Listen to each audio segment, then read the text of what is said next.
저희가 지금 마태복음 산상수훈 시리즈 벌써 9번째 시간입니다. 현실과 믿음 사이라는 제목으로 함께 시리즈로 말씀을 나누고 있는데 오늘 변화를 일으키는 힘이라는 제목으로 함께 하나님 말씀을 나누도록 하겠습니다. 라이트하우스 원래는 저희가 방배동에서 저희가 이제 개척을 시작을 해서 저희가 여기를 4개월 전에 쓸 수 있다라는 이야기를 듣고 이름까지 라이트하우스 서울숲으로 바꾸고 막 홍보도 하고 그랬는데 아시다시피 아까도 그리팅 때 이야기를 나눴다시피 저희가 이제 라이트하우스 광야 생활을 4개월간을 했습니다. 그래서 종로 갔다가 홍대 입구 갔다가 봉천동 갔다가 오늘 오게 되었죠. 아까 그 고영미 자매가 그리팅 때 얘기를 해준 말이 저도 완전 제 마음이에요. 담임 목사로서 매주 한 주 교회를 갈 데가 없다라는 건 되게 두려운 일입니다. 왜냐면 우리는 개척교회잖아요. 우리는 사실 완전하게 로컬 처치로서 지역에서 오는 사람들이 아니에요. 어디서 어떻게 왜 오는지도 난 사실 모르겠어요. 당장 다음 주에 누가 온다라는 보장도 없어요. 저희가 멤버십을 가지고 있기는 한데 재작년에 멤버십을 1년 반 전에 했었었고 그분들은 한 20분? 한 20에서 30명 정도밖에 되지 않는데 지금 저희가 한 70명 정도 예배자가 나오고 있거든요. 4달 동안 돌아다니는데 성도가 늘었습니다. 4달 동안 돌아다니면서 저희는 부활주일이랑 창립주일날 2차례에 걸쳐서 한 700여만 원의 선교 헌금, 이 작은 교회가 저희가 필리핀 선교지에 보내고 인도에 보내고 미얀마에 보내고 이제 저희가 몇 개월 후면은 그 선교에 대한 보고들을 받고서 이야기 나누게 될 것입니다. 그리고 나서 4개월 후에 이제 저희가 여기 딱 오게 되면서 담임 목사로서 이게 어떤 응답 같은 느낌이 있는 거예요. 하나님께서 이 작은 교회지만 우리와 함께 하시는구나. 하나님께서 우리를 지키시는구나. 보호하시는구나. 진짜 종로 갈 때 나 어떻게 해야 되나, 홍대 갈 때 어떻게 해야 되나. 아마 교회 장소를 같이 구해본 우리 평신도 핵심 리더십 그룹이랑 사역자 그룹들은 알 겁니다. 진짜 제가 내가 다 구해놨어 걱정 마 이런 주가 없었습니다. 우리 다음 주 어떻게 하냐, 어디 갈까, 그러면서 한 주 했는데 하나님이 우리를 한 번도 서운하게 하신 일이 없습니다. 하나님께서 한 번도 우리를 방치해 두신 일이 없습니다. 이건 라이트하우스 서울숲이랑 우리 공동체가 이후로 가야 될 때 증거로 붙들어야 될 것입니다. 하나님께서 우리가 떠돌아다닐 때, 어둠과 미로를 다닐 때 한 번도 우리를 방치하거나 내버려 두신 적이 없습니다. 서운하게 하신 일이 없습니다. 여러분의 인생도 마찬가지일 것입니다. 여러분이 미로와 같은, 광야와 같은 어둠길을 걸어갈 때에 하나님을 붙들고 주님과 동행하십시오. 아까 우리가 찬양했지만 주의 장막에서의 한날이 다른 곳에서의 궁정에서의 첫날보다는 좋사오니 주님을 붙들고 주님과 동행할 때에 주님이 여러분을 서운하게 하지 않으실 것입니다. 주님께서 여러분을 모른 척하지 않고 방치하지 않으실 것입니다. 내가 사망의 음침한 골짜기를 다닐지라도 해를 두려워하지 않을 것은 주께서 나와 함께 하심이라. 주의 지팡이와 막대기가 나를 안위하시나이다. 그 주님을 붙들고서 동행하실 때에 그 4개월이 지나고 1년이 지나고 그럴 때마다 와 할렐루야 하나님이 나에게 응답하셨습니다. 그런 응답의 횟수가 쌓이시는 그런 신앙생활을 하시면서 응답의 횟수가 쌓이시고 응답이 더욱더 깊어지시는 우리 라이트하우스 서울숲 식구들이 다 되시기를 주님의 이름으로 축복합니다. 오늘은 변화를 일으키는 힘이라는 제목으로 함께 비판과 진짜 어떤 사람을 변화시키는 것이 무엇인가에 대한 이야기를 함께 나눠보려고 합니다. 하나님께서 저에게 주신 복이 굉장히 많고 은사와 은혜들이 많은데 저는 확실합니다. 잘하는 게 있고 못하는 게 있고 또 좋아하는 영역이 있고 불호의 영역이 확실하게 나눠지는 사람인데 저는 하나님이 이 입에 몰빵을 은사를 주셔서 말빨, 그다음에 이제 글 쓰는 거, 저는 이런 거 잘하고, 그다음 못하는 거 이제 기계 다루는 거 완전 전 젬병이고, 스포츠 젬병입니다. 전 공 다루는 건 다 못합니다. 농구나 그나마 유일하게 할 줄 알고, 축구, 야구 모든 구기 종목은 다 완전히 젬병입니다. 그래서 저는 축구 못합니다. 이제 여기도 축구 좋아하시는 남성도 있으시겠죠. 조기 축구라든지 풋살을 하시고 새벽에 일어나서 새벽 기도는 안 가지만 EPL 그 이제 영국에서 하는 잉글리시 프리미어 리그 맞나요? 그거 보고 이런 분들이 많은데 제가 봤을 때 이 축구하는 사람들, 축구 좋아하는 사람들 좀 모순적인 거예요. 왜냐면 내가 그들이 이렇게 풋살 하는 걸 봤어요. 그들이 조기 축구하는 걸 봤어요. 실력이 아주 우스워요. 쟤는 뭐 하는 거 이렇게 막 빨빨빨빨 다니면서 우스워요. 그런데 동네에서 축구할 때는 되게 우스운데 모여서 이 논할 때에는 메시 저리 가라요. 여기 이미 메시, 호날두 막 전 세계의 축구 선수를 능가하는 수준이 여기 다 모여 있는 거예요. 그래서 게다가 이제 국대전이라고 하죠. 이제 우리나라 이렇게 국가 대표들 나와서 축구하는 거 텔레비에서 보잖아요. 그러면 막 거기서 막 비평하는 거 보면 야 그걸 그렇게 못하냐, 야 패스 그렇게밖에 못해, 야 공을 그따위로 차냐, 개발이냐 막 그래요. 그거 논하는 거 보면서 야 얘네가 왜 한국에 있나, 메시인데 얘네가 호날두인데 얘네가 왜 한국에 있나. 비판할 때는 뭐 세계 최고의 수준인 거예요. 무슨 말이냐면요, 사람이 비판할 때에는 자기가 어느 정도 수준인지를 모르고서 비판을 한다라는 것입니다. 저는 그들을 보면서 속으로 이렇게 생각했던 적이 있어요. 얘네 되게 웃긴다. 네가 가서 축구해봐. 네가 축구해봐. 난 네가 축구한 걸 본 적이 있는데. 그럴 때에 속으로 하는 말이 있죠. 너나 잘하세요. 사람들이 비판을 하거나 받을 때에 누군가가 비판하는 걸 보거나 내가 비판을 받을 때 속으로 하는 말이 이제 너나 잘하세요라는 말일 것입니다. 오늘 설교의 주제는 이것입니다. 비판은 아무것도 바꾸지 못한다. 실력이 있으면 자신부터 바뀐다. 비판은 아무것도 바꾸지 못한다. 실력이 있으면 자기 자신부터 바뀐다라는 것입니다. 오늘 본문의 7장 3절에서 5절 말씀을 다시 한번 읽어보도록 하겠습니다. 마태복음 3절에서 7장 3절에서 5절 말씀 한 목소리로 읽겠습니다. 시작. 어찌하여 형제의 눈 속에 있는 티는 보고 들보는 깨닫지 못하느냐. 보라,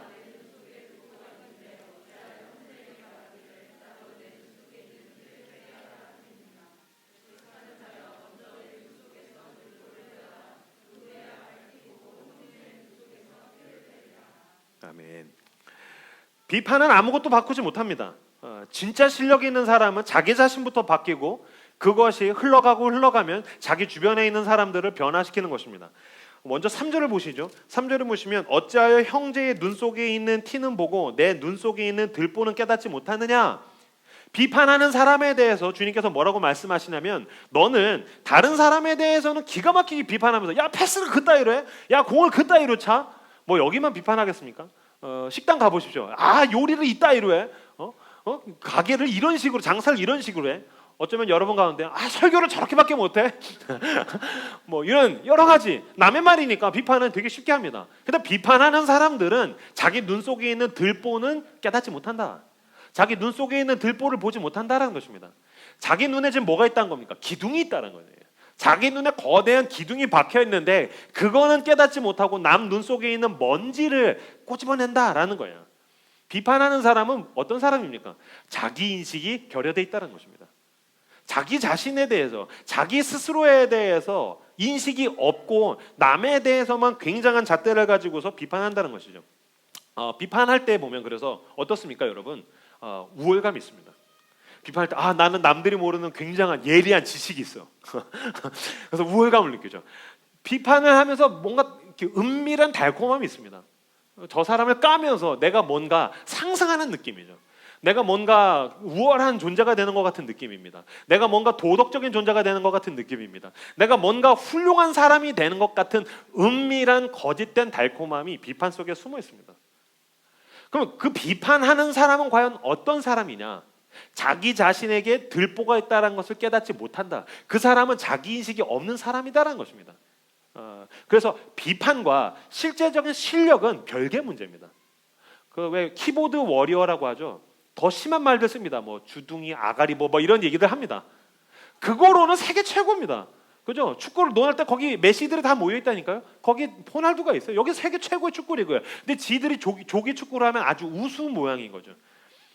남의 장사에 대해서, 남의 영업에 대해서, 남의 맛 음식에 대해서 평가할 때는 먹으면서 평가하는 건 쉽죠. 지가 한번 요리를 해보라고 해보세요. 지가 장사를 해보라고 해보세요. 이명규 목사의 설교를 평가하는 건 쉬울 것입니다. 지가 한번 해보라고 하세요.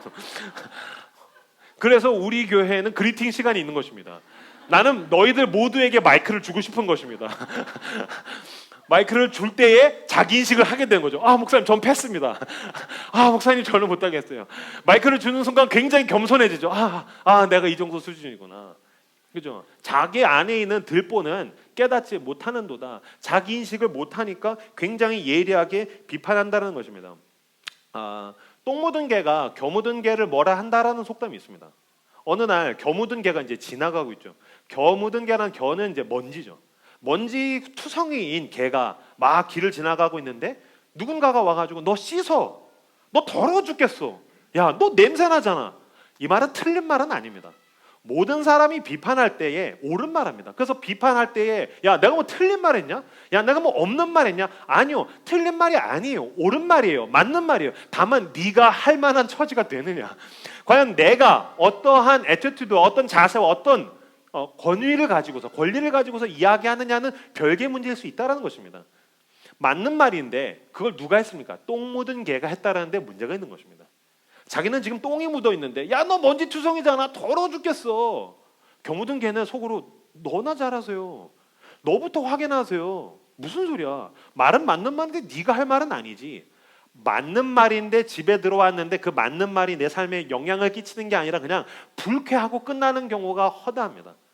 옳은 말인데 집에 왔는데 내가 곱씹으면서 아, 난 더 근사한 사람이 되고 싶어. 난 더 어떤 멋있는 사람이 되고 싶어. 난 더 하나님이 원하시는 사람이 되고 싶어. 나는 더 주님께서 원하시는 삶의 방향으로 내 삶이 바뀌었으면 좋겠어 라는 식으로 내 삶이 굴러가는 게 아니라 옳은 말인데 짜증만 나고 옳은 말인데 기분만 나쁘고 옳은 말인데 그 사람에 대해서 속으로 못했던 그 울분만 쌓이면서 이불킥을 하게 된 경우가 있죠. 왜 그렇습니까? 똥 묻은 개가 했던 말이기 때문입니다. 근데 여러분 이런 생각을 해보십시오. 먼지투성이인 개가 막 지나가고 있는데 저쪽에 그냥 아주 깔끔한 개가 한 마리 지나가는 걸 봤어요. 블링블링해요. 샴푸 냄새가 확 나요. 그 개가 지나가는데 샴푸 냄새가 확 나요. 그래서 야, 너 좋은 냄새 난다 그랬더니 그래? 나 좋은 냄새 나? 너도 괜찮아. 너도 훌륭해. 그런데 그러면 그 겨 묻은 개가 아주 깔끔하고 좋은 개를 지나가는 걸 보고 난 다음에 집에 와서 뭐 하겠어요? 거울부터 보겠죠. 거울을 보고 내가 이렇게 먼지투성했나? 나 씻어야겠어.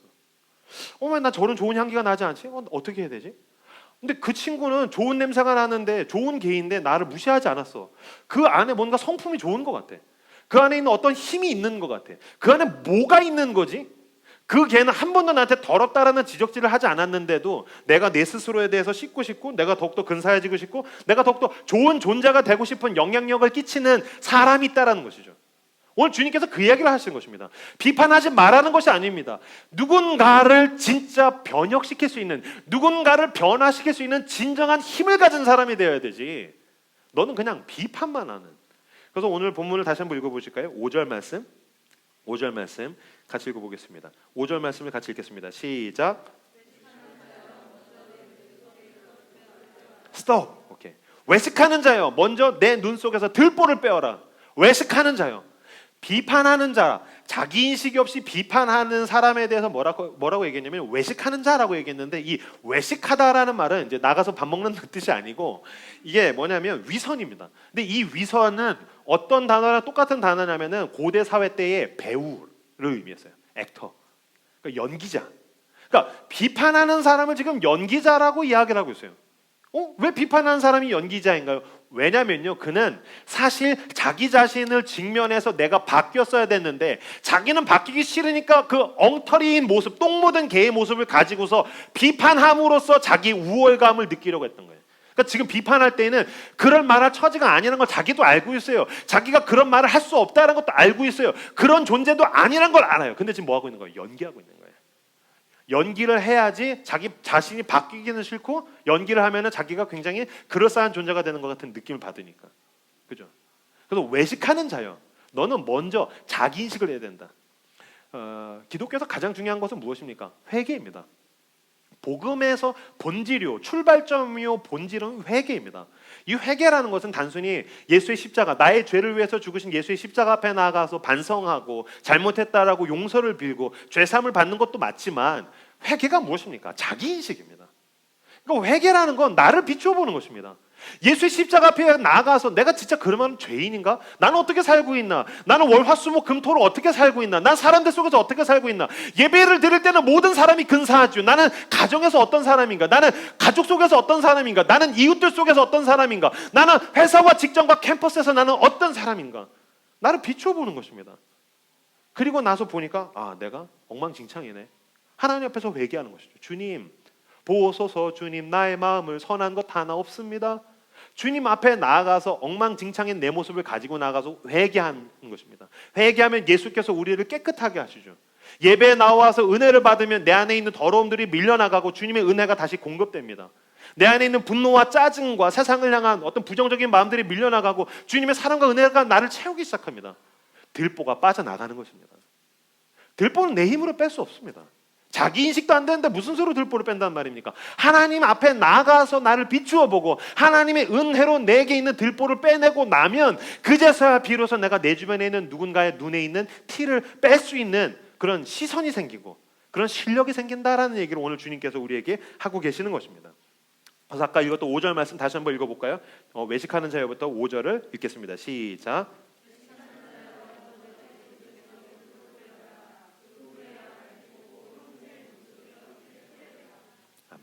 외식하는 자여, 먼저 내 눈 속에서 들보를 빼어라. 그 후에야 밝히 보고 형제의 눈 속에서 티를 빼리라. 내 눈에 들보가 껴 있으면 남의 눈에 티를 뺄 수가 없는데, 왜냐하면 그 사람은 지금 눈에 기둥이 박혀 있기 때문에 시선이 왜곡되어 있다는 것입니다. 그 사람은 눈에 기둥이 박혀 있기 때문에 그 사람은 뭔가를 바라볼 때에 객관적으로 보거나 옳게 판단할 수가 없다는 것입니다. 아까 그리팅 1시 반 예배 때 그리팅을 하는데 한 형제가 진짜 제가 최근에 들어본 말 중에서 가장 명언을 이야기했습니다. 비판에 대해서 어떻게 생각하십니까? 그랬더니 그 형제가 일어나서, 그 형제도 저희 교회 온 지 얼마 안 된 형제인데, 저는 2마리의 개를 키우고 있습니다. 2마리의 개를 키워? 저는 2마리의 개를 키우고 있습니다. 한 마리는 선입견, 한 마리는 편견입니다. 와 설교보다 더 좋았어요. 저는 2마리의 개를 키우고 있어요. 한 마리의 이름은 선입견, 한 마리의 이름은 편견이죠. 저는 그 선입견과 편견을 데리고서 가면서 사람을 보는 거예요. 저 사람 선입견 가서 물어, 편견아 가서 물어. 그러니까 내가 누군가를 바라볼 때에 내 눈에 들보가 박혀 있다는 것은 선입견을 가지고 보는 거예요. 편견을 가지고 보는 거예요. 죄가 나에게 선입견이 되고요, 내게 있는 상처가 편견이 되고요, 내가 살아오면서 경험한 어떤 것들이, 자라 보고 놀란 가슴, 소뚜껑 보고 놀라듯이, 자라야 거북이야 너무 무서워. 아니요, 그건 소뚜껑이에요. 당신의 선입견과 편견을 가지고서 누군가를 바라볼 때 어떻게 객관적으로 판단할 수 있겠느냐. 들보를 빼야 그제서야 비로소 밝히 보고, 그 5절 마지막에 보면 그 후에야 밝히 보고 형제의 눈 속에서 티를 빼리라. 티를 빼는 것은 다음일지라도 너는 먼저 네 눈에 있는 들보를 빼야 하나님 앞에 나가서 그걸 가지고 나가서 예수의 십자가 앞에 나가 내 죄짐을 내려놓고 상처와 어려움과 아픔을 토해놓고 은혜로 나를 채워서 들보를 빼면 그제서야부터 그때부터 밝히 보게 될 것이다. 편견과 선입견 없이 이게 이런 거구나. 이 사람이 이래서 그렇구나. 이 사람이 아픔이 있어서 그렇구나. 이 사람이 상처가 많아서 그렇구나. 이 사람이 그냥 츤데레구나. 말을 좀 그지같이 해서 그렇지 사람은 좋은 사람이구나. 이 사람이 이래서 이런 거구나. 그제서 비로소 형제 눈에 있는 그 티를 뺄 수 있게 된다는 것입니다. 저는 이 말씀을 완전히 아멘입니다. 앞에 이제 아내가 있지만 제가 이제 부부싸움 하는 예화들을 종종 쓰지 않습니까? 아내를 두고 아내 얘기를 한다는 건 참 부끄러운 일입니다. 개척 최근에는 좀 거의 그런 일이 별로 없습니다만, 개척을 처음에 했었을 땐 제가 막 긴장하고 막 너무 두렵고 떨리고 팍팍하니까 이제 부부 싸움을 언제 했냐면 예배 전에 해요. 아침에 일어나가지고. 저는 토요일 날, 주일 날 이럴 때는 긴장이, 텐션이 말도 못합니다. 왜냐면 이제 설교 준비를 하고 설교를 하고 예배를 전체를 진행하다가 보니까 제가 텐션이 굉장히 올라가 있어서 아내가 최대한 저를, 아내와 아이들이 배려를 해줍니다. 근데 이제 주일 날 아침에 이제 어쩔 때 이제 부부 싸움을 하는 거예요. 그러면 이제 막 언쟁이 어느 정도 가고 갈등과 그 어떤 엉킨 마음이 있는 상태에서 이제 예배를 오는 거죠. 예배를 와야 되니까. 여러분, 성도들은 그래도 편합니다. 짜증나면 안 올 수 있지만 목사는 안 올 수가 없어요. 어떤 핑계를 대도 안 올 수가 없는 거예요. 그러니까 이제 가는 거죠. 이제 가면서 이제 옆에 이제 아내가 타 있으니까 눈도 잘 안 마주쳐요. 눈은 이제 세모꼴에 돼 있죠. 그래서 나는 뭔가 최선을 다하고 있는데 내 아내가 나한테 잘 못해주는 것 같고, 박찬미가 회개해야 될 것 같고, 나의 헌신을 몰라주는 것 같고, 막 너무 억울하고 막 짜증나고 막 그러면서 막 머릿속에서는 굉장히 예리한 대사들, 나는 이래서 옳은데 너는 이래서 틀렸고 막 그런 대사들이 머릿속에서 막 지나가요. 그게 풀리지 않은 상태로 예배를 드립니다. 근데 여러분, 예배를 드리는 것은 너무나도 진짜 귀중합니다. 왜냐하면 있는 모습 그대로 가지고 나가십시오. 해소돼서 오시는 게 아니고요, 그냥 그걸 가지고 주님 앞에 기도하는 거예요. 그래서 우리가 예배 제일 처음에 드리는 기도를 하지 않습니까? 분노가 있으면 분노를 가지고, 다윗이 시편에서 억울함을 가지고, 짜증을 가지고, 원수에 대한 마음을 가지고, 내가 상처받았으면 상처를 가지고, 죄를 가지고 그냥 있는 모습 그대로 가지고서 주님 앞에 나아가면 주님께서 그것들을 바꿔주시는 것입니다. 주님께서 역사하셔서 주의 성령이 내게 임해서 내 안에 인간적으로 이명규가 가지고 있던 생각과 마음들이 밀려나가고 하나님께서 주시는 마음들이 내게서 막 채워지는 거예요. 막 회개하고 상처가 치유되기 시작하고 주님 앞에 막 은혜 받고 회개하고 막 예배를 드리고 나면 방금 전까지 나는 옳고 내 아내가 틀리고 난 이래서 맞고 당신 틀리고 막 이게 있었는데 예배를 딱 드리고 나면 완전히 이렇게 변해 있어요. 늘 집에 돌아갈 때 첫 번째 제 대사는 내가 미안해. 내가 잘못했어. 내가 이래 대해서 잘못한 것 같아. 미안해. 예배를 드려서 은혜를 받고 나니까 내 눈에 들보가 빠지고 나니까 밝히 보니까 아, 내가 성격에 지랄 맞았지. 내가 우리 가족들을 달달 볶았지. 내가 이 사람들을 힘들게 한 거구나. 내가 그제서야 들보가 빠지고 나니까 밝히 보고 아, 이 사람의 것은 잘못은 티에 불과하고 내 잘못이 이만큼 들보구나. 회개를 구하고 나면은 주일 저녁은 늘 여러분 예배를 사모하십시오. 예배를 잘 드리고 나면 주일 저녁은 무조건 해피엔딩입니다. 여러분의 가정이 예배를 사모하는 가정이 되길 원하고 여러분의 인생이 예배를 사모하는 인생이 되길 원합니다. 은혜를 받고 나면 내 들보가 빠지고 나면 내 안에도 하나님 나라가 임해요. 주일날 저녁은 해피엔딩. 나와 가족들과 내가 가족이 됐든 이웃이 됐든 어떤 사람이 됐든 나와 연관된 사람들은 모두 해피엔딩. 왜냐하면 내 안에 하나님의 나라가 임해서 들보가 빠져나갔기 때문입니다. 그러고 나면 형제의 눈에 있는 티는 아무런 문제가 되지 않습니다. 제가 그냥 그나마 제일 상처를 덜 받으니까 제 아내를 얘기했지만 저와 연관된 사람들은 다 그럴 것입니다. 다 그렇습니다. 내가 들보가 있는 상태에서 보면 모든 사람의 잘못이 보이는데 은혜로 이게 빠져나가고 나면 내가 회개하고 내가 변화되고 나면 내가 은혜 받고 나면 그때부터는 형제 눈에 있는 티는 아무런 문제가 되지 않습니다. 하나님의 은혜 앞에 나아가서 내 눈에 들보가 빠져나가고 내 주변에 있는 사람들을 밝히 온전하게 분별하시는 저 여러분들이 다 되시기를 주님의 이름으로 축복합니다. 근데 밝게 본다고 해서 뭔가를 객관적으로 본다고 해서 온전하게 본다고 해서 누군가에게 있는 티를 뺄 수 있는 자격이 생기느냐? 또 그런 건 아닙니다. 무슨 말이냐면은 지금 내가 들보를 뭐로 뺐습니까? 내가 뺐습니까? 아닙니다. 하나님의 은혜가 임해서 이게 빠져나간 것입니다. 하나님의 손이 그 들보를 빼내주신 것입니다. 그러므로 내가 누군가한테 가서 너 티가 있네? 그래 너는 들보가 없는 것 같아. 너는 온전하네. 내가 뺐어. 내 힘으로 된 거야. 내가 할 수 있어. 그러니까 너도 이렇게 해. 라고 비판할 수 없겠죠. 나도 못했어. 나도 개차반이야. 나도 너무 힘들었는데 하나님의 은혜로 됐어. 하나님께 같이 나가보자. 이런 방법들이 있을 수 있을 것 같아. 내가 널 이렇게 도와줄 수 있을 것 같아. 이런 지혜들을 사용할 수 있겠지. 내가 하나님의 은혜로 들보를 빼면 쉽게 판단하거나 쉽게 비판할 수 없습니다. 그 사람이 온전해질 때까지 기다려줄 수 있습니다. 그 사람이 온전해질 때까지 그 단계마다 내가 도와줄 수 있습니다. 내가 함께 해줄 수 있습니다. 내가 같이 동행해 줄 수 있는 것입니다. 이것을 성경에서 뭐라고 얘기합니까? 사랑이라고 얘기합니다. 그래서 고린도전서 13장에 있는 사랑장, 사랑은 언제나 오래 참고 이명규 목사도 너무 힘든 말이기에 저도 아멘 하고 싶습니다. 사랑은 언제나 오래 참고. 저도 모르게 우리 아이들한테 그런 얘기를 할 때가 있어요. 너 이거 아빠가 몇 번 말해야 돼? 제 스스로 이 말은 하는 게 아니었어. 몇 번 말해야 될까요? 알아들을 때까지 말해야 됩니다. 몇 번 말해야 될까요? 변할 때까지 말하는 것입니다. 제가 군대에서 이 말하는 인간이 제일 싫었어요. 너 몇 번 말해야 돼? 지가 몇 번이나 말했다고. 대부분 그런 말 하는 사람은 몇 번 안 말합니다. 한 번 말하고 갑자기 짜증을 내는 거예요. 내가 몇 번 말해야 돼? 2번이요. 당신 2번 얘기했어요. 군대에서 내가 그게 너무 억울했는데 저도 애를 낳고 보니까 저도 그런 얘기를 할 때가 있는 거예요. 사랑은 언제나 오래 참고. 내가 들보가 빠졌어요. 여러분, 그리스도 안에서 여러분을 돌아보십시오. 여러분이 한 번에 변했습니까? 여러분이 한 번에 괜찮은 인간이 됐습니까?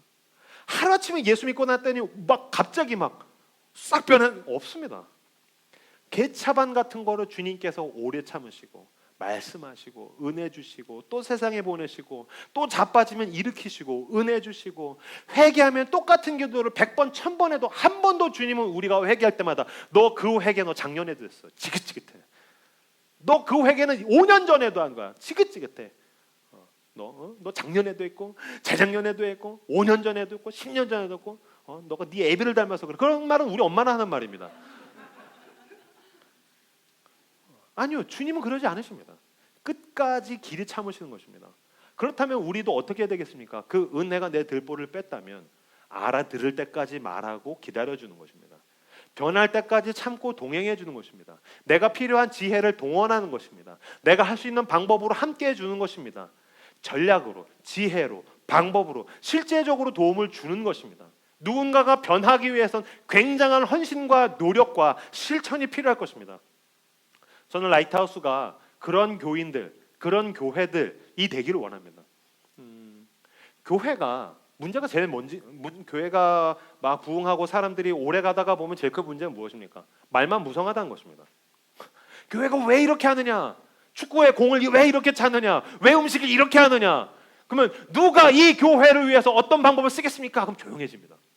왜 조용합니까? 그러면 왜 목사님 말도 못합니까? 뭐 이렇게 하죠.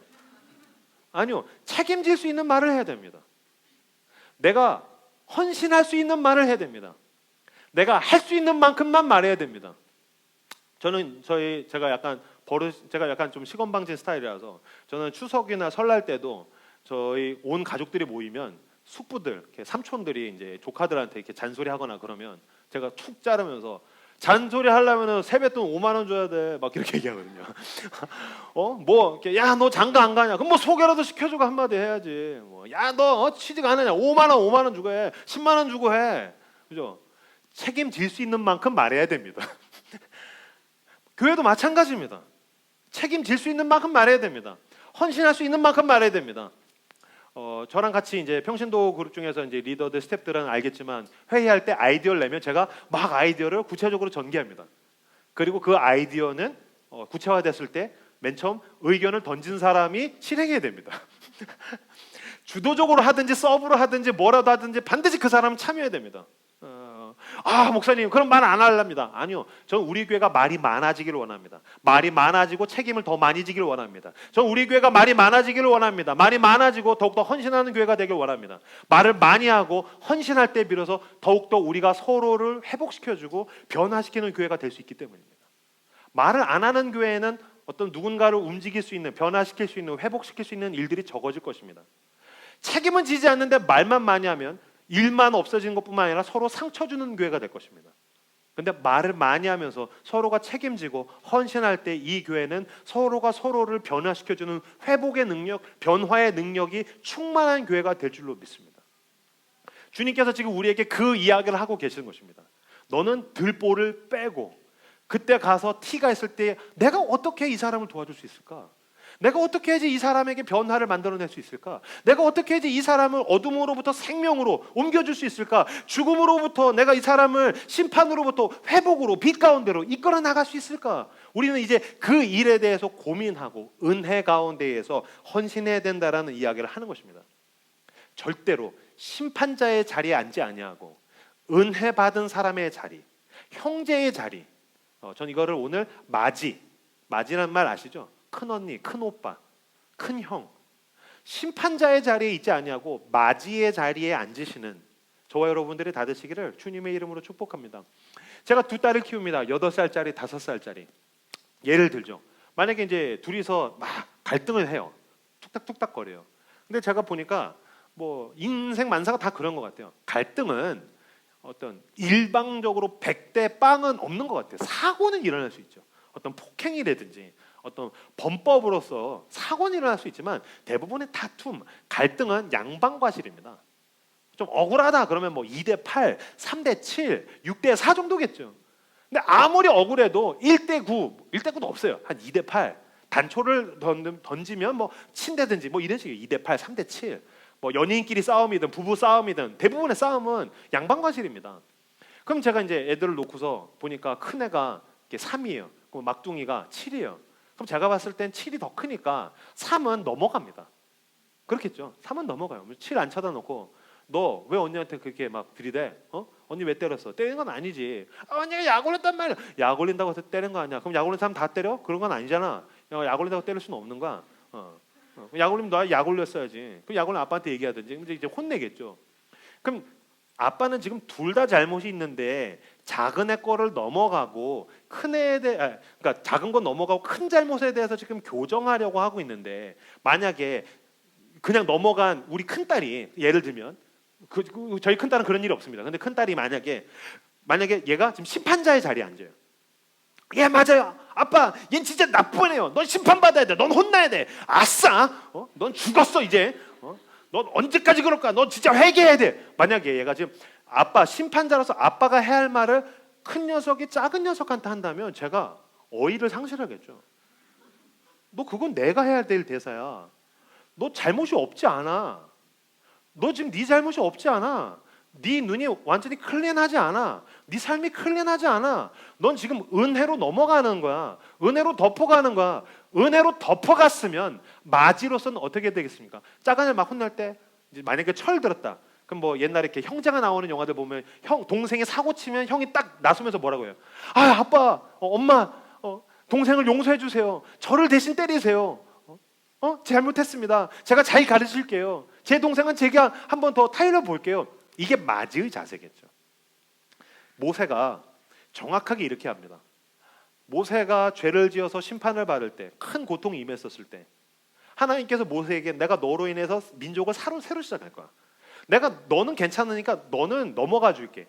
이 이스라엘 백성들은 내가 싹 다 심판해 버릴 거야. 그랬었을 때 모세가 아싸, 난 살았다. 니네 다 죽었어. 하나님이 심판하신대. 내가 이럴 줄 알았어 이놈들아. 얼마나 경고했어? 라고 하지 않습니다. 모세가 뭐라고 얘기하냐면은 자, 출애굽기에 보시면 모세가 뭐라고 얘기하냐면, 주님, 그냥 저를 봐주십시오. 모세가 뭐라고 얘기하냐면, 주님, 차라리 나를 생명책에서 지워주십시오. 나 혼자 살 수 없습니다. 나를 죽여주십시오. 나를 심판해 주십시오. 차라리 나를 생명책에서 지우실지라도 저들을 용서해 주십시오. 라고 얘기합니다. 하나님께서 모세에게 원하신 게 그 대사였습니다. 생각해 보세요. 하나님은 심판해서 다 죽여서 싹쓸이 하려고 하는데 모세가 그걸 가로막아요. 그러면 여러분 이런 생각 안 해보셨어요? 모세가 하나님보다 착해요? 근데 모세는 심판하지 마세요 그러고 하나님은 심판하겠다고 하잖아요. 하나님께서 모세를 그렇게 배치해 두신 거예요. 하나님께서 모세에게 원하시는 대사가 그거였던 거예요. 그 대사를 하게 하려고 지금 다 죽여버릴까 그 얘기를 한 거예요. 그때 모세가 아니요, 살려주세요. 차라리 저를 죽여주세요. 나를 생명책에서 지워주세요. 지금 하나님께서 하나님의 백성들 우리에게 그걸 원하시는 거예요. 이제 나가서 여러분들이 만나야 할 사람들에게 그 대사를 원하시는 거예요. 그들의 잘못을 보았을 때, 그들의 허점을 보았을 때, 그들의 문제를 보았을 때, 넌 그럴 줄 알았어. 넌 죽어야 돼. 넌 망해야 돼. 넌 심판받을 거야. 이게 아니라 하나님, 내가 저 사람을 위해서 뭘 하면 되겠습니까? 주님, 내가 어떻게 희생하면 되겠습니까? 나를 대신 심판해 주십시오. 마지의 자세를 주님께서 원하시는 거예요. 내가 은혜를 받았기 때문에 주님의 가장 깊숙한 속마음까지 헤아리는 사람으로서 사랑을 가지고서 사람들에게 이야기하고 사랑을 가지고서 하나님께 부르짖고 그 사랑으로 연결돼서 사랑으로 사람들을 변화시키는 예수 그리스도를 닮은 사람이 되기를 원하시는 거예요. 그러니까 이 비판하지 말라는 것이 방관해라 라는 것이 아니라 주님의 사랑으로 너희들도 변화되었지 않느냐. 그 사랑을 가지고 여전히 내 주변에 있는 개차반인 사람들을 바라봐라. 내 주변에서 허점이 있고 연약하고 넘어지고 죄 짓는 사람은 그 예수님의 사랑의 시선으로 바라봐라. 그리고 주님이라면 어떻게 하셨을까? 그렇게 동행해 주어서 그 사람들에게서 변화가 일어나게 해야 된다. 그 이야기를 주님께서 하시는 것입니다. 그래서 진짜 은혜를 받으면, 주님과 동행하면 시선이 온전해진다는 것은 무슨 뜻입니까? 깊이 있는 사랑까지 읽어냅니다. 비판은 뭡니까? 뭐 하나 딱 보면 그거 가지고 다다다다다 쏘는 겁니다. 그거는 시선이 얕은 것입니다. 사랑은 더 깊숙한 지점을 봅니다. 이 사람이 어떻게 해야지 온전해질 수 있을까? 이 사람이 어떻게 해야지 살아날 수 있을까? 이 사람이 어떻게 해야지 회복될 수 있을까? 어떻게 해야지 이 사람이 또 다시 사람들과 잘 지낼 수 있을까까지를 보고서 말하고 행동하는 것이 사랑의 시선입니다. 사랑은 그래서 늘 깊숙한 것까지 보는 것입니다. 30년 전쯤에 그 한 학교에서 일어난 해프닝인데, 예전에는 학교에서 돈이 없어지거나 공락금이 없어지면, 지갑이 없어지면, 저 때도 초등학교 때 그랬어요. 이렇게 책상 위에 이제 올라가서 무릎 꿇고 있는 거. 눈 감아. 선생님은 다 알고 있어. 누가 그랬어? 선생님은 봤어. 막 그러면서 이제 무릎 꿇고 있고 막 무릎 꿇고 있으면 이제 절이니까 막 코에다가 침 바르고 이런 장면들이 있었죠. 공락금이 없어졌다는 거예요. 그래서 선생님이 이제 무릎 다 책상 위에 무릎 꿇어 눈 감아 아주 눈 뜨면 죽을 줄 알아. 눈 뜬 사람 선생님은 다 알아. 그 사람 이제 막 겁을 주고 있겠죠. 잡혀갈 거야? 경찰서 갈 거야? 니네 경찰서 가면 어떻게 되는지 알아? 초등학생들을 놓고 선생님 막 공갈 협박을 막 하고 있는데 한 녀석이 걔가 범인인지 아닌지 그냥 긴장을 한 건지 아니면 오줌이 말이었는지 오줌을 쌌다는 거예요. 그럼 이제 무릎 꿇고 있으면 책상에서 뭔가 이렇게 축 젖으면서 오줌이 뚝뚝뚝뚝 떨어졌겠죠. 안 그래도 분위기가 삭막한데 얘가 오줌을 싸고 냄새가 나고 얘가 오줌 싸게라는 이야기를 들으면 수많은 아이들로부터 놀림을 당하고 얘는 이제 굉장히 힘든 시간들을 보내야 되는 거죠. 그걸 보고서 선생님이 가만히 있어 있는 놈들 그래서 나가가지고서 바가지에다가 물을 퍼와가지고서 그놈 머리 위에다가 이렇게 쭉 부으면서 선생님이 얘기했던 거예요. 너 눈 감고 있으랬지 언제 선생님이 자라고 그랬어. 너 이 녀석 눈 감고 있으라 했더니 이거 자고 있어. 너 가서 당장 씻고 와. 거기다 물을 다 부어놓고서 씻게 하고 반장 가서 이거 걸레로 닦아. 그랬다는 거예요. 이야기가 너무 감동이에요. 선생님은 그 아이에게 너 이 새끼 너가 훔쳐갔지. 너 오줌 싸는 거 보니까 네가 범인이야. 도둑이 재발 저랬다는데 네가 오줌 쌌어. 아니요. 아니면 겉으로 표면적으로 보는 것 가지고서 비판하는 것이 아니라 얘가 어떻게 해야지 아이들과 잘 지낼 수 있을까? 사랑은 더 깊숙한 것까지 보는 것입니다. 가족의 자녀들을 향해서, 배우자를 향해서, 연인을 향해서, 이웃을 향하여서, 내가 살아가면서 만나는 사람들에게, 캠퍼스에서, 직장에서 누군가에게 허물을 보고 표면적으로 내가 우월감을 느끼고 그냥 해치워 버리려고 비판하는 것이 아니라 내가 그리스도인으로서 이 사람이 변화되기를 원한다면 주님, 제가 어떻게 말하기를 원하십니까? 어떻게 행동하기를 원하십니까? 주님, 이 사람이 어떻게 하면 삶이 변화될 수 있을까요? 그 사람의 어떤 변혁까지 끌고 가시는 예수님을 닮은 저 여러분들이 다 되시기를 주님의 이름으로 축복합니다. 제가 예수님을 너무나도 사랑하는 것은 제가 예수 그리스도를 만나고 회복되었다는 것입니다. 제가 예수를 만나고 변화되었다는 것입니다. 제가 예수를 만나고 살아났다는 것입니다. 근데 저만 살아난 것이 아닙니다. 사복음서에 보면 예수를 만난 모든 사람은 살았습니다. 예수님이 왜 바리새인을 싫어하십니까? 바리새인을 만나면 모두가 죽일 놈입니다. 그 다이나믹 듀오인가요? 내가 죽일 놈이지 뭐 너와 함께 할 때면 누군가를 만나면 다 죽일 놈을 만드는 사람이 있습니다. 누군가를 만나면 다 죄인을 만드는 사람이 있습니다. 다 지적질해가지고서 다 죽일 놈, 나쁜 놈, 구석에 찌그러지게 만들고 자기 혼자 독야청청하는 사람은 하나님의 사람이 아닙니다. 심지어 바리새인들은 사람들을 다 그렇게 죽일 놈으로 만들었는데 예수를 만나면 모든 사람이 살아나기 시작합니다. 세상에서 가장 욕을 많이 먹던 매국노 마태가 예수님을 만나고 회복되기 시작합니다. 몸을 팔던 모든 사람에게 지탄을 받던 매춘 여성도 예수님을 만나면 회복되었습니다. 장애인들도 문둥병자, 나병 환자, 한센시 병을 걸린 그 온몸이 썩어져가는 사람, 길에서 마주치면 돌을 맞아 죽던 사람도 예수님을 만나면 예수님께서 만져주시고 살아났습니다. 예수 그리스도께서 하나님의 아들이시고 그가 구원자이신 가장 놀라운 것은 뭐냐면 그를 만나면 모든 사람이 살아났다는 것입니다. 당신을 만나는 사람은 어떻게 되고 있습니까? 당신을 만나는 사람의 표정은 어떻게 되고 있습니까? 나랑 1시간 있었더니 표정이 어두워지기 시작하고 나랑 대화를 했더니 막 진이 빠지면서 막 기가 빨리고 막 쓰러지려고 그러고 막 도망가려고 그러고. 아니요. 당신을 만나는 사람이 축 처졌다가 당신과 1시간 있었더니 막 살아나기를 축복합니다. 이번 주에 여러분을 만나는 사람들이 막 눈이 막 처지고 힘들어하고 나 죽고 싶어 힘들어 그랬다가 여러분을 만나는 사람들이 변환되고 변혁되고 변화되고 하나님의 생명이 나로부터 흘러가서 그 사람들에게 충만하게 이르게 되길 주님의 이름으로 축복합니다. 마지막에 이 얘기로 마무리를 지으려고 합니다. 한 여인이 한 남성을 사랑하다가 그 자리에서 걸립니다. 지금으로 치면 뭐 상간녀, 불륜이죠. 그건 분명히 죄악입니다. 그것은 잘못된 것입니다. 그것이 옳다는 것이 아닙니다. 모세 율법에 의하면 그런 사람은 그 자리에서 돌로 맞아서 죽어야 됩니다. 지금도 그것은 도덕적으로 윤리적으로 옳지 않습니다. 그런데 주님께서 그 여인을 어떻게 대하셨는가가 놀라운 것입니다. 그 여인은 속임수에 빠져서 남성들에게 끌려가서 예수님을 어떤 가해하려는, 위하려는 자들에게 사랑이란 이름으로 속아가지고서 사랑을 나누다가 그 자리에서 잡혀와서 돌에 맞아 죽을 위기에 오게 됩니다. 그게 요한복음에 있는 가늠하다 잡힌 여인에 대한 이야기입니다.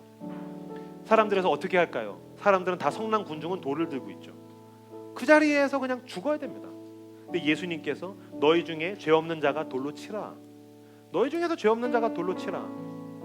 그랬더니 다 빠져나가죠. 다 도망갑니다. 마지막에 누구 남습니까? 예수님이랑 그 여인만 남았습니다. 예수님께서 뭐라고 얘기하십니까? 너를 정죄하던 자가 다 어디 있느냐? 아무도 없습니다. 아무도 없다고요? 대답이 틀렸습니다. 한 분 계십니다. 정죄할 수 있는 권리를 가진 분이 계십니다. 정죄할 수 있는 자격을 가진 분이 계십니다. 온 우주 가운데 유일한 심판자가 거기 계셨습니다. 아무도 없다고? 어디 감히? 내가 길이요 진리요 생명이야. 너는 죄를 졌어. 너 어떻게 그런 죄를 지을 수 있어? 나 아는 사람 많아. 너 한 번만 더 그럼 죽여버릴 거야. 너 한 번만 더 그래봐. 내가 SNS에다가 네 이야기 올릴 거야. 라고 하지 않으시고 아무도 없다고? 틀린 대답인데 그것에 대해서 그래 알았어. 아무도 없다고 하면 아무도 없는 거네. 가. 하나님이 너와 함께 하실 거야. 그리고 가서 죄를 짓지 마.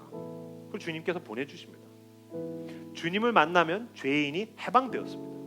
주님을 만나면 눌려있던 자들이 풀려났습니다. 주님을 만나면 병들어 있던 자들이 치유를 얻었습니다. 주님을 만나면 죽어있던 자들이 살아나기 시작합니다. 예수를 만나면 모든 사람이 생명을 얻었습니다. 저에게도 여러분에게도 이제 우리가 나가서 예수의 이름으로 누군가를 만날 때에 내가 왜 그 사람을 죽이려 들겠습니까? 왜 비판하려 들겠습니까? 내가 가진 예수의 생명을 가지고 누군가를 살려내길 원합니다. 나를 만난 사람이 치유가 되길 원합니다. 나를 만난 사람이 회복이 되길 원합니다. 나를 만나던 사람의 삶이 변화되길 원합니다. 주여 나를 그 일에 사용하여 주시옵소서. 내가 예수님을 따라갈 때 예수님이 하셨던 일을 나도 흉내낼 수 있도록 주여 나를 사용하여 주시옵소서.